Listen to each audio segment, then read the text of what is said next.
अस्सलामुअलैकुम and welcome to my channel success secret. आज की वीडियो में हम बात करने वाले हैं एक बहुत इंपॉर्टेंट स्किल के बारे में जो कि हर स्टूडेंट को आनी चाहिए, और वो है टाइम मैनेजमेंट।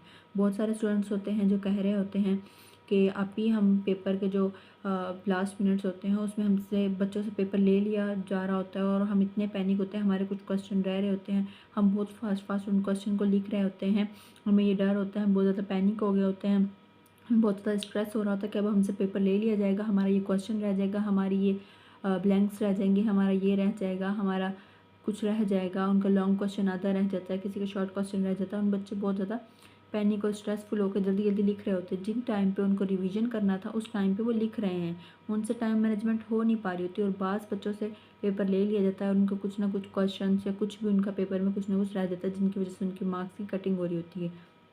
सो आज की वीडियो के बाद इंशाल्लाह आपको टाइम मैनेजमेंट में कोई भी कभी भी मसला नहीं आएगा। आपकी टाइम मैनेजमेंट हमेशा हर पेपर में आप सही से उसको मेंटेन करके रखोगे। अगर आपको टाइम मैनेजमेंट की स्किल आ जाएगी तो इससे आपके मार्क्स भी इम्प्रूव हो गए और आपका जो स्ट्रेस होता है वो भी आपका कम हो जाएगा। क्योंकि बच्चे बहुत ज़्यादा पैनिक होकर लास्ट के टाइम पे लिख रहे होते हैं, क्योंकि उनको ये होता है अब हमसे पेपर ले लिया जाएगा और हमारा ये रहता है, इतने स्ट्रेसफुल होते हैं और फुल स्पीड में लगे पड़े होते हैं। तो इस वजह से उनकी हैंडराइटिंग भी ख़राब हो रही होती है और बहुत ज़्यादा उनको पैनिक स्ट्रेस फील हो रहा होता है। तो फर्स्ट ऑफ़ ऑल हम स्टार्ट करते हैं हमारे फर्स्ट पॉइंट से। सबसे पहले जैसे ही आपको क्वेश्चन पेपर मिल जाएगा आपने तभी लिखना स्टार्ट नहीं करना। ये बहुत बड़ी गलती होती है स्टूडेंट्स की। सबसे पहले आपने अपने क्वेश्चन पेपर को रीड कर लेना है। जब आप उसको रीड करोगे तो आप देखोगे कुछ क्वेश्चन ऐसे होते हैं जो ज़्यादा मार्क्स के होते हैं और कुछ क्वेश्चन ऐसे होते हैं जो लंबे होते हैं, जिनकी लेंथ ज़्यादा होती है। तो आपने इस तरीके से अपना देखना है कि किन के मार्क्स ज़्यादा हैं और कौन से क्वेश्चन हैं जो लंबे हैं। ओके, अब हम सेकंड अपने हैक की तरफ चलते हैं। सेकंड में आपने क्या करना है, मार्क के हिसाब से आप अपने टाइम को डिवाइड करना है। अब वो आप कैसे करोगे, फॉर एग्जांपल आपका क्वेश्चन पेपर है वो 100 मार्क्स का है और आपको टाइम मिल रहा है 3 हॉर का, 3 घंटे आपको टाइम मिलेगा 100 मार्क्स का पेपर का। अच्छा, तो अभी आपको 100 मार्क्स का पेपर मिल रहा है, उसमें आपने देखा कि आपका एक क्वेश्चन जो है वो 10 मार्क्स का है, तो आपने 10 मार्क्स के एक क्वेश्चन को मैक्सिमम 15 से 18 मिनट देने, 15 to 18 मिनट, इससे ऊपर आपका टाइम नहीं जाना चाहिए 10 मार्क्स के क्वेश्चन के लिए। इससे ऊपर अगर आप टाइम करेंगे तो आप टाइम मैनेजमेंट नहीं कर सकेंगे। आपने मैक्सिमम 15 to 18 मिनट देने 10 मार्क्स के क्वेश्चन को। इस तरीके से आपने टाइम को डिवाइड कर लेना है अपने क्वेश्चन के लिए। इससे आपको कभी भी टाइम मैनेजमेंट में मुश्किल नहीं होगी। अभी आप थर्ड में क्या करेंगे, थर्ड में आप ये करेंगे, इजी क्वेश्चन जो होंगे वो आप पहले करेंगे। इजी क्वेश्चन जब आप पहले करते हैं, क्योंकि इजी क्वेश्चन में आप कॉन्फिडेंट होते हो, इससे एक तो ये होगा आपको कॉन्फिडेंट और ज़्यादा बिल्ड हो जाएगा, आपको स्ट्रेस या पैनिक नहीं होंगे, और उसके अलावा इससे ये होता है पेपर का जो मेजर पार्ट होता है वो सॉल्व हो जाता है। अच्छा, अगर बच्चे इजी क्वेश्चन पहले नहीं करते तो बाद में जब वो पहले मुश्किल क्वेश्चन करते हैं तो जो ईजी होते हैं वो भी उनको भूल जाते हैं, क्योंकि मुश्किल की वजह से वो पैनिक ही इतने ज़्यादा हो जाते हैं, उनको स्ट्रेस बहुत ज़्यादा। फर्स्ट ऑफ ऑल आपने ईजी करने जिनमें आप कॉन्फिडेंट हो, इससे आपका कॉन्फिडेंट मजीद बिल्ड होगा और उसके अलावा पेपर का मेजर पार्ट जो होगा वो आपका कवर हो जाएगा। Now move on. Fourth point क्या है, आपने डिफिकल्ट क्वेश्चन एंड में करने हैं। अभी डिफिकल्ट क्वेश्चन जो बच्चा एंड में करता है उसको बहुत ज़्यादा फ़ायदा होता है। वो कैसे होता है वो मैं आपको बताती हूँ। कुछ क्वेश्चन ऐसे होते हैं जो बच्चे को टफ़ लग रहे होते हैं, अच्छा उसको याद भी होते हैं लेकिन उसको टफ़ लग रहे होते हैं, और वो क्वेश्चन ऐसे होते हैं उसको पता होता है अब मैं इसको करूँगा ना तो इसमें मुझे बहुत ज़्यादा पक्का नहीं याद, मुझे थोड़ा थोड़ा इसमें भूलने के चांसेस है, और वो जब लिख रहा होता है ना तो उसको थोड़ा थोड़ा याद आ रहा है, तो थोड़ा थोड़ा उसको सोचने की ज़रूरत पड़ती है।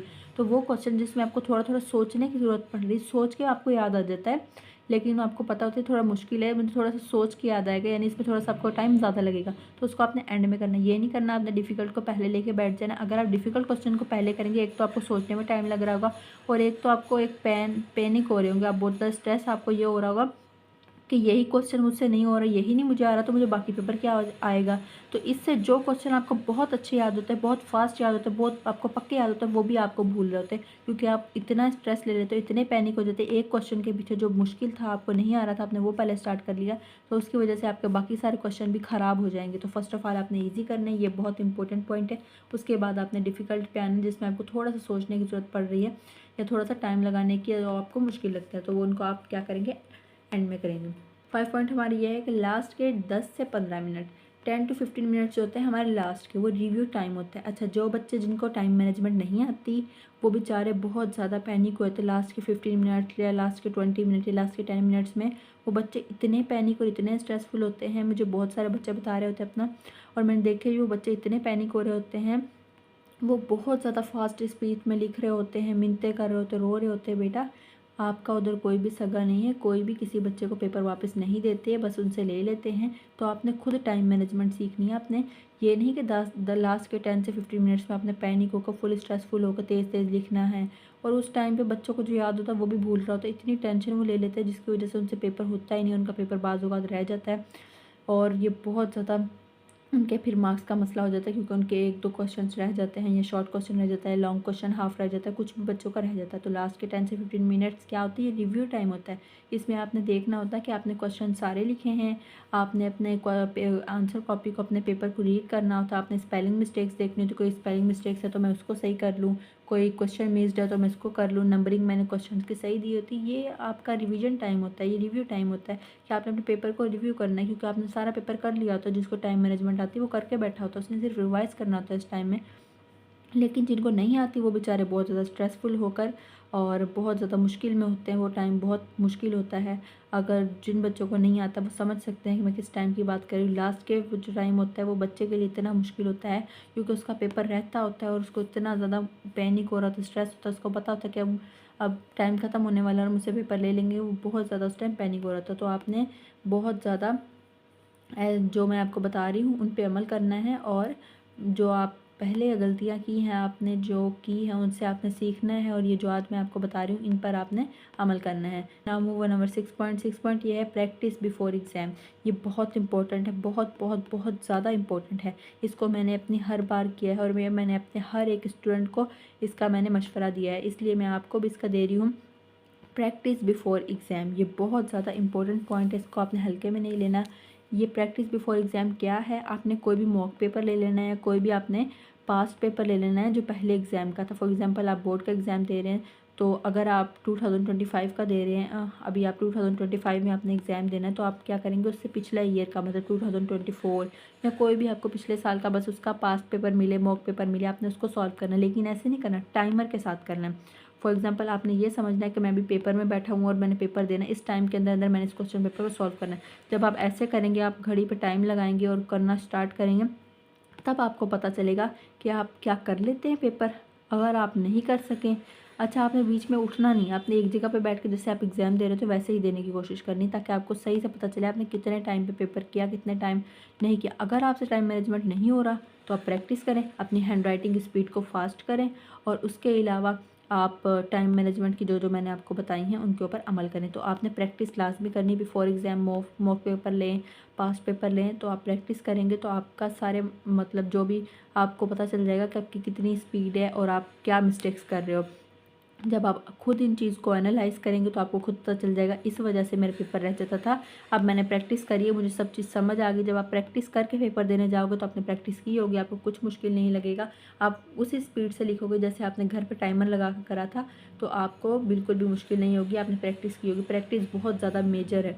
प्रैक्टिस जितनी ज़्यादा आप करोगे, क्योंकि कहते हैं प्रैक्टिस मेक्स मैन परफेक्ट, आप जितनी ज़्यादा प्रैक्टिस करोगे आपका पेपर उतना अच्छा होगा, क्योंकि प्रैक्टिस से आपको पता होगा इतने टाइम में मैंने इतना किया था, मतलब मैंने इतना किया था। तो ये आप अपनी हैंड राइटिंग पे डिपेंड करते हैं, किसी बच्चे की हैंड राइटिंग की स्पीड कम होती है तो वो ऐसे प्रैक्टिस से ही तेज़ होती है, क्योंकि आपको पता होता है कि अगर मुझसे घर पे नहीं पेपर हो रहा तो मैं उधर जाके एग्ज़ाम में मैं कैसे पेपर करूँगा। मैं घर पे बैठा हुआ हूँ, मैं कर रहा हूँ, मैंने टाइम लगाया और मुझसे भी पेपर नहीं हुआ, तो मैं उधर जाके एग्ज़ाम में मैं पेपर कैसे करूँगा जब मुझसे घर पे नहीं हुआ। तो इसलिए आपने प्रैक्टिस करनी है, घर पे होगा तो ही आपका उधर होगा।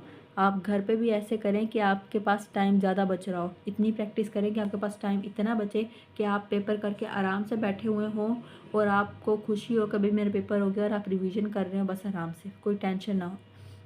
अच्छा, आज की जो भी मैंने आपको ये हैक्स बताए हैं, जो भी ट्रिक्स बताई हैं, बिल्कुल जेन्युइन मैंने यूज़ करी हुई हैं, और ये मैंने जिन भी बच्चों को बताई उनको आज तक कभी भी टाइम मैनेजमेंट का मसला नहीं आया। और अगर आप भी इन ट्रिक्स को फॉलो करेंगे, जैसे जैसे मैंने बताई है वैसे वैसे इनको करेंगे, तो आपको कभी किसी भी एग्ज़ाम में टाइम मैनेजमेंट का मसला नहीं आने वाला है। इंशाल्लाह से आपको कभी कोई मसला नहीं आएगा टाइम मैनेजमेंट का। अगर आपको कभी भी लाइफ में टाइम मैनेजमेंट का कोई मसला नहीं आने वाला, अगर आप इन सिर्फ 6 टिप्स पे फॉलो करेंगे, इन 6 टिप्स को फॉलो करेंगे, इन 6 हैक्स को फॉलो करेंगे, तो आपको कभी भी लाइफ में टाइम मैनेजमेंट का कोई भी मसला नहीं आने वाला। तो आपने इनको लाजमी फॉलो करना है।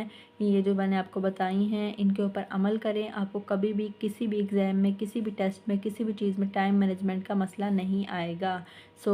आज के लिए बस इतना ही था। चैनल को सब्सक्राइब करते हुए जाइए ताकि मज़ीद ऐसी वीडियोज़ आप मिस ना कर सके। ओके, अल्लाह हाफिज़।